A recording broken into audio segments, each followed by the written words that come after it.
A Alissa queria saber como era matar alguém e infelizmente conseguiu.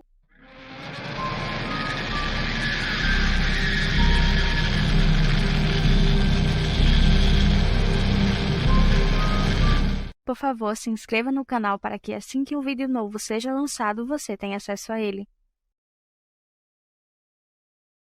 Geralmente, quando as pessoas têm uma folga numa sexta-feira, elas dormem até tarde ou planejam algo mais relaxante para fazer.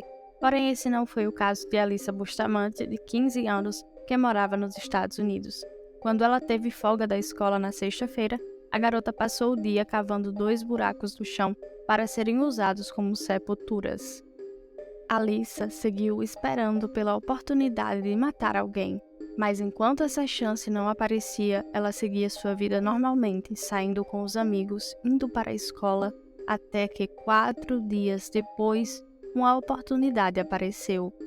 Na noite de 21 de outubro de 2009, a vizinha de Alissa, uma garotinha de 9 anos chamada Elizabeth, estava voltando para casa após brincar com a meia-irmã de Alissa, Emma, de 6 anos.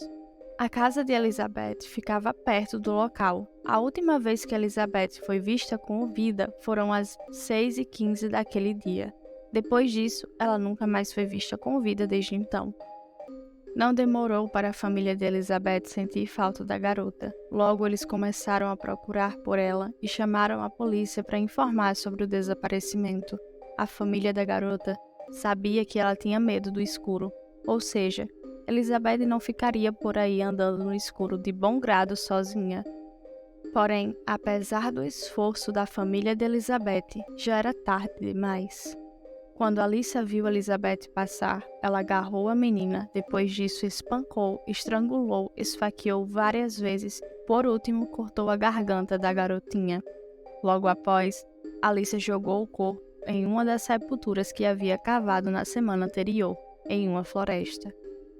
A polícia começou a procurar pelo corpo, rastrearam o celular de Elizabeth e o rastreador apontava que a garota estava no local, onde mais tarde o corpo seria encontrado. Porém, os policiais não encontraram naquele momento.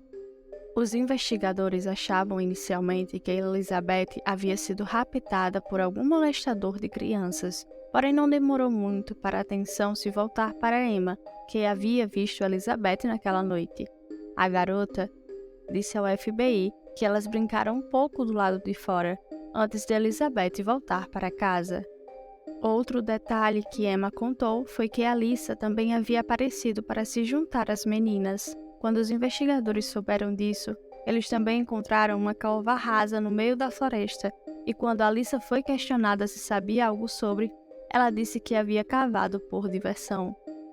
Como Alissa tinha um comportamento estranho, logo o FBI desconfiou da garota e obteve um mandado para revistar a casa da família de Alissa, e o que eles encontraram foi perturbador. O quarto de Alissa era extremamente bagunçado. As paredes eram cobertas com rabiscos estranhos e bizarros. Dentre esses desenhos estava a figura de um homem estranho sem rosto e com falas como "cortei para ver sangue porque gosto", dentre outras bizarrices. Os investigadores logo perceberam que aquele não era o quarto de um adolescente comum, e a própria Alissa não era um adolescente comum. Eles também descobriram que o pai da garota era violento e estava cumprindo a sentença na prisão, e a mãe de Alissa também já havia sido presa. Alissa e seus irmãos estavam sendo criados pelos avós, que proporcionavam um relativo conforto e estabilidade às crianças. Apesar disso, Alissa era muito problemática. Em 2007, anos antes do desaparecimento de Elizabeth, Alissa havia tentado suicídio e acabou passando 10 dias no hospital psiquiátrico. Ela tomava antidepressivos fortes e se automutilava constantemente, o que deixava os braços da garota cheios de cicatrizes. O diário de Alissa foi descoberto pelos investigadores e nele a garota havia detalhado suas fantasias destrutivas. Ela tinha escrito sobre queimar a casa de seus avós, dentre outras coisas. No dia do desaparecimento de Elizabeth, Alissa havia escrito em seu diário, porém os escritos haviam sido quase completamente rabiscados e manchados de tinta. Mas isso não foi um problema tão grande, porque analistas especializados usaram diversas tecnologias para iluminar a escrita original.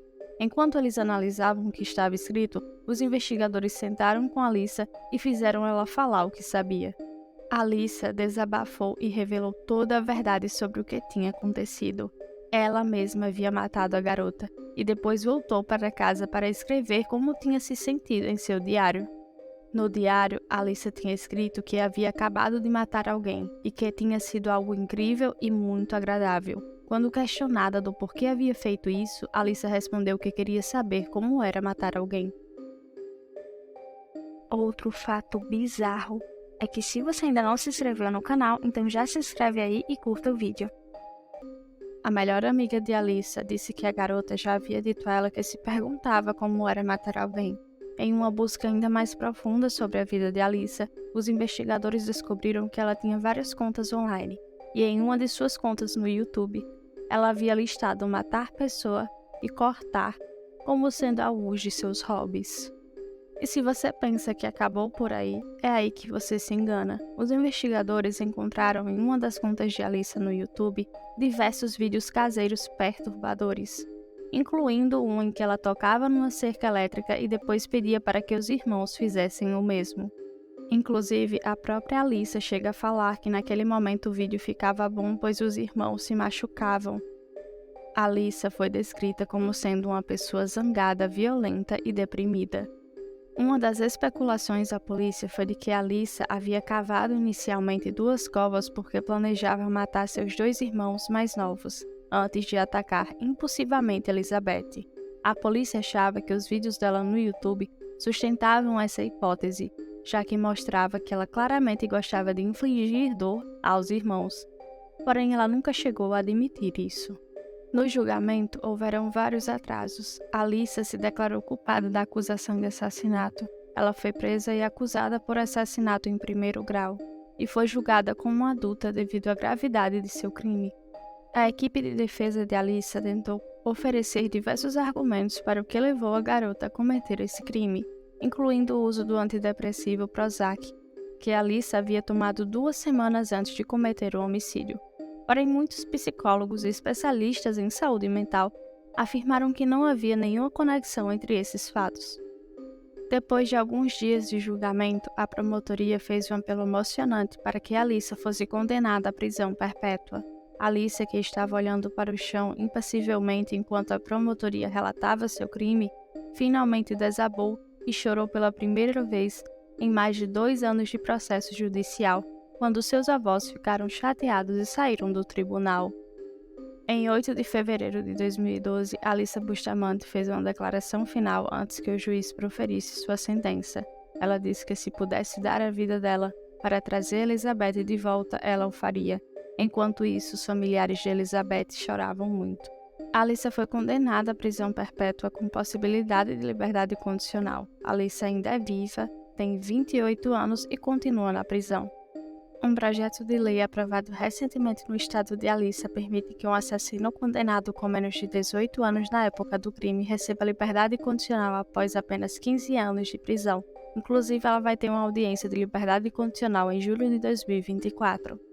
Porém, alguns legisladores, bem como a Organização Nacional de Assassinos Juvenis, estão tentando revogar ou reescrever o projeto de lei. Para quem se interessou pelo caso e quer saber mais sobre, recomendo o documentário que é esse que está aparecendo para vocês agora. Não sei se vocês conhecem o caso brasileiro da Ariane Bárbara, mas ela também foi assassinada por uma garota que queria saber como era, que queria saber se era psicopata ou não. Inclusive já tem um vídeo sobre o caso aqui no canal. Enfim, também recomendo que vocês assistam os outros diversos casos que tem aqui no canal.